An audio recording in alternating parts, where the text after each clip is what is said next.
มากินข้าวอาจจะอยู่พี่ยังจะกินแต่อาหารเดิมๆทุกมื้อทุกมื้อนั้นข้อยบ่อยากจะกินโลดอ๋อเจ้าสิไปใส่สิไปใส่กับเรื่องของคอยอ่อนอย่าจากค่อยไปได้บ่ค่อยสัญญาค่อยเซ็ตทุกอย่างให้มันดีขึ้นกว่านี้นั้น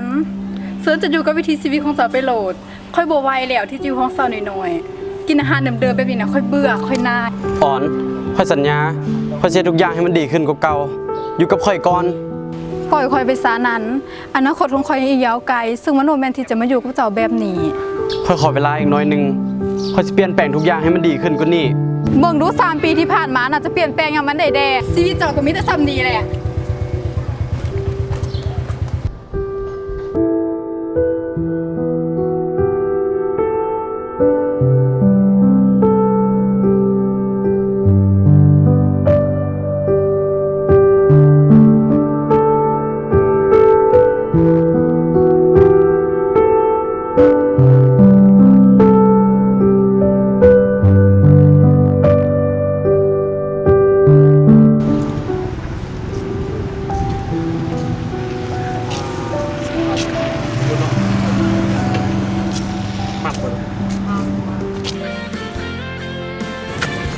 ขอโทษหลายๆเขาไม่ได้ตั้งใจอย่ามาแตะตัวคอยจะขอโทษเราค่อยเศร้าเจ็บกว่านี้ฮะจะหูบ่เสื้อใครใส่ในราคาเท่าไหร่ฮะไม่มีจะมีปัญญาซื้อบ่โหอะไรมีไปกลับไปเปิดแต่การแต่งตัวหูคอยเป็นไทยหูบ่ฮะมาขี้ทุกข์เอ้ยอ่อนเป็นเจ้าเป็นบอเป็นเจ้าไหนเดี๋ยวนี้สบายดีอยู่หรอออดเจ้าไม่แจ้งพันนอกนี่ได้ปะโดยหมู่ไฟสมัยเรียนมัธยมน้ำกันไปมีไม่ต้องสนใจดอกมีหมู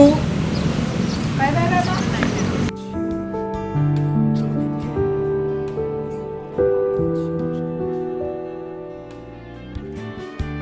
更努力，只为了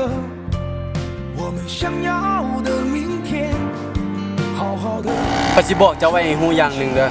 เกิดเป็นคนน่ะอย่าดูถูกคนแล้วค่อยก็ขอบใจที่เจ้าบ่เลือกค่อยในมื้อนั้น每个人都有不同的境遇，我们在这里等你。